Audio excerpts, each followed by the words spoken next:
नमस्कार, hot topic में आपका स्वागत है। मैं हूं अखिलेश शर्मा। बीजेपी के खिलाफ देश भर में विपक्षी दलों को एकजुट करने के लिए निकले नीतीश कुमार के कुनबे में ही सेंध लग गई है।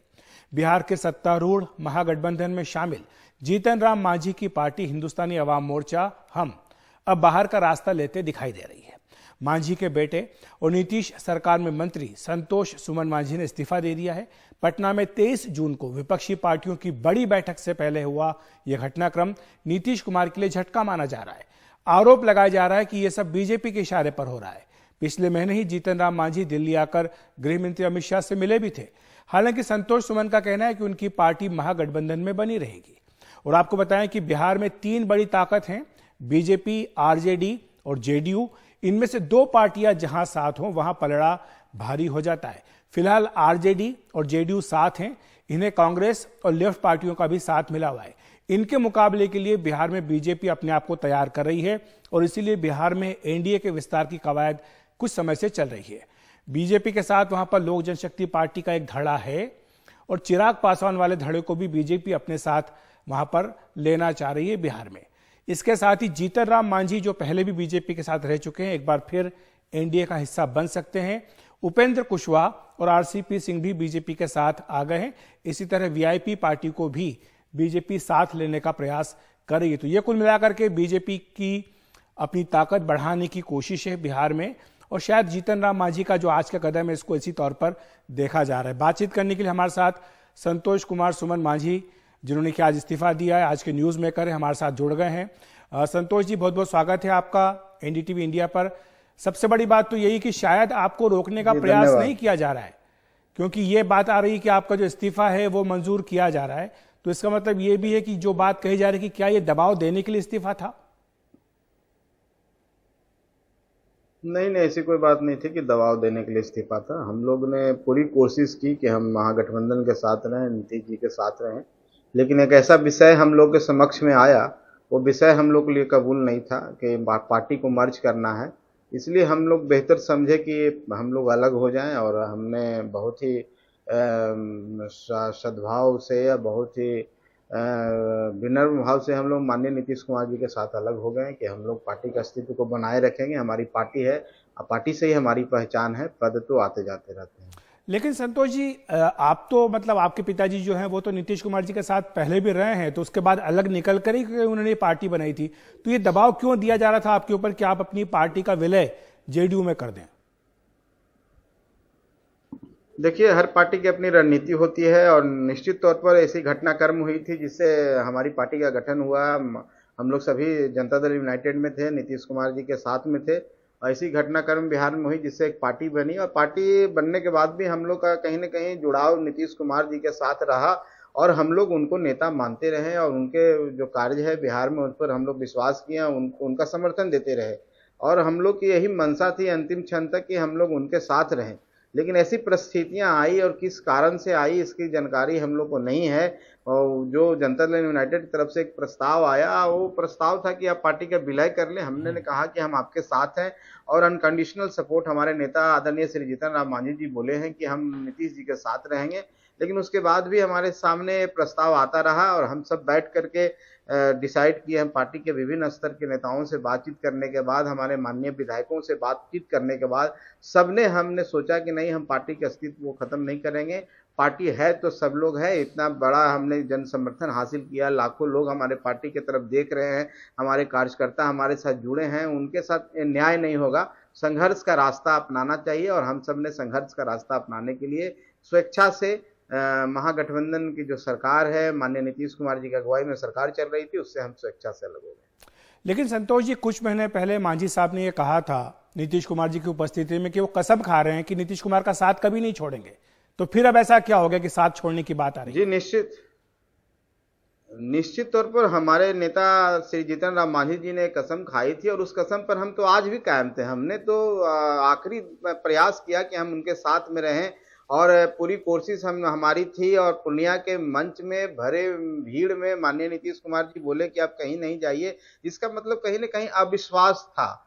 उनको ऐसा लग रहा था कि हमारी बातें किन्हीं से हो रही है, लेकिन ऐसी कोई बात नहीं थी। और जब विश्वास ही नहीं रहता है, और विश्वास नहीं रहने के कारण इस तरह की बातें आई कि आप हमारे साथ आ जाइए, तो हमारे साथ आ जाइए, मतलब कि हमारे दल में अपना दल का विलय कर लीजिए, ये कहीं भी हम लोग के लिए स्वीकार नहीं था। और इसी कारण से हम लोग इस गठबंधन से नहीं, माने सरकार से हम लोग अलग हुए हैं।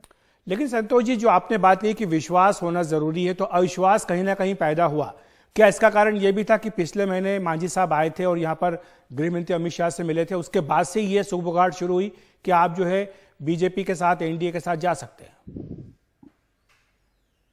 जी, निश्चित तौर पर वो भी एक कारण भी रहा है, और वो कारण बहुत बड़ा कारण नहीं है। हम लोग तो समझते हैं कि हम लोग जिस कारणों से मिले थे, वो कारण था कि स्वर्गीय दशरथ मांझी जी को भारत रत्न दिलाने के लिए गया के गहलोर से, जहाँ के वो रहने वाले थे, पैदल यात्रा निकाली गई थी, और जो दिल्ली तक गई थी, दिल्ली तक जो डेलीगेशन था, उसको हम लोग राष्ट्रपति महोदया से मिलाने के बाद प्रधानमंत्री जी से समय मांगे। प्रधानमंत्री जी के कार्यालय से गृह मंत्री जी के बोला गया और उनको वहां से समय फिक्स किया गया। हम लोग ने वहां डिमांड रखा कि श्री कृष्ण बाबू जो हमारे हैं और कर्पूरी ठाकुर जी हैं, दशरथ मांझी जी का, हमारा पार्टी का एजेंडा है कि हम उनको भारत रत्न दिलाएं, ताकि जो गरीब शोषित पिछड़े लोग हैं उनको एक सम्मान मिले। इसी सिलसिले में अमित शाह जी से मुलाकात हुई थी, जो गृह मंत्री हैं। हम लोग को अमित शाह जी से नहीं मिलने गए थे, गृह मंत्री से मिलने गए थे। और उस मुलाकात के बाद माननीय मुख्यमंत्री जी से भी हमारे पार्टी के नेता और हमारे जितने भी डेलीगेट्स थे, वो मुलाकात हुई, और मुलाकात में सारी बातें को स्पष्ट कर दिया गया। फिर उसमें वाद विवाद या उसमें किसी तरह की बातों को सोचना हम समझते हैं कहीं से उचित नहीं था। तो आपने कहा कि आप गृह मंत्री से मिले थे, आप अमित शाह से नहीं मिले थे, तो अब आप अमित शाह से मिलेंगे क्या? देखिए, अभी ऐसी कोई योजना नहीं है हमारी, और हम लोग अभी तक तय नहीं कर पाए हैं। और हम लोग अभी बैठेंगे, बैठने के बाद हम पार्टी की स्थिति को देखेंगे और पार्टी का संगठन का विस्तार पर हम जोड़ देंगे। अभी हमारे पास समय है, 24 का जो चुनाव है, अभी टाइम है, और हम तो फोकस कर रहे हैं। हम लोग रैली प्रस्तावित किए हुए 26 नवंबर को पटना के गांधी मैदान में। हमारी तैयारी उसके लिए है, और हम अपना संगठन का विस्तार करें, संगठन को कैसे धारदार बनाएं, गरीबों की आवाज बने, गरीबों की जो राजनीतिक भागीदारी है उसको सुनिश्चित कैसे ज्यादा से ज्यादा हो, इस पर हम लोग फोकस करें। लेकिन संतोष जी, जो 23 तारीख को एक बड़ा जुटान हो रहा है पटना में, नीतीश कुमार जी उसकी अगुवाई कर रहे हैं, हम देख रहे थे कि पूरे देश भर में वो गए हैं, बड़े नेताओं से मिले हैं, सारे विपक्षी नेताओं को एकजुट एक मंच पर लाने का प्रयास कर रहे हैं। ऐसे समय पर आपका उनका साथ छोड़ना, क्या ये एक तरह से उनके साथ अन्याय नहीं है आपका? देखिए, हमने साथ नहीं छोड़ा है, आपको हम स्पष्ट कर देना चाहते हैं। ऐसी परिस्थितियां बनी है जो हम लोग ने इस्तीफा दिया है, मंत्री परिषद के सदस्य के रूप में हमने इस्तीफा दिया है। हम तो कभी नहीं चाहते थे कि हम नीतीश कुमार जी का साथ छोड़े। हम नीतीश कुमार जी के समर्थक रहे हैं, हमारे पार्टी के सभी लोग चाहते थे। लेकिन सवाल ये उठता है कि पार्टी के कॉस्ट पर तो हम नहीं न रह सकते हैं। पार्टी को अगर विलय कर देना है, पार्टी को समाप्त कर देना है, तो निश्चित तौर पर हमारे ये तो आप जवाब दे चुके हैं। अब आपको 24 की बात में कर लेता हूं, आपने 24 की बात की, आपको क्या लग रहा है कि देश में जो हालात बन रहे हैं 24 में आपके हिसाब से क्या होगा?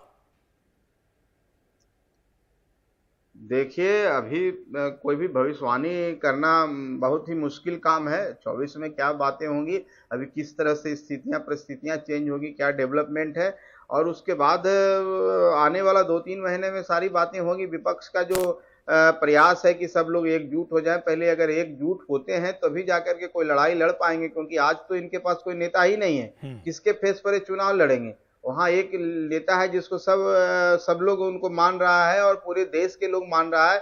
अब यहाँ पर इनको एक अल्टरनेटिव पैदा करने के लिए एक प्रयास किया गया, जो बिहार की धरती से होने जा रहा है। हम तो सबको शुभकामनाएं आप ये कह रहे हैं कि उधर एक नेता जिसको पूरा देश मान रहा है, यानी आप पीएम नरेंद्र मोदी की बात कर रहे हैं? सही बात है। तो जो बीजेपी दावा करी कि फिर से वापसी होगी, प्रयास जारी है कि जी देखिए, दावा तो अभी हम कुछ करने की स्थिति में नहीं है, क्योंकि हम भविष्यवक्ता नहीं है। लेकिन अभी की स्थिति में, आज की स्थिति में देखें तो बीजेपी मजबूत दिखती है। ठीक है, बहुत बहुत शुक्रिया आपका संतोष जी। आपके जवाब में ही मुझे लगता है कई सारी बातें जो भविष्य की है उनका इशारा मिल चुका है। आपका धन्यवाद हमारे साथ जुड़ने के लिए, एनडीटीवी इंडिया पर विस्तार से समझाने के लिए कि आपकी आगे की रणनीति क्या होगी। आपको भी बहुत जी। हॉट टॉपिक में वक्त है एक ब्रेक का।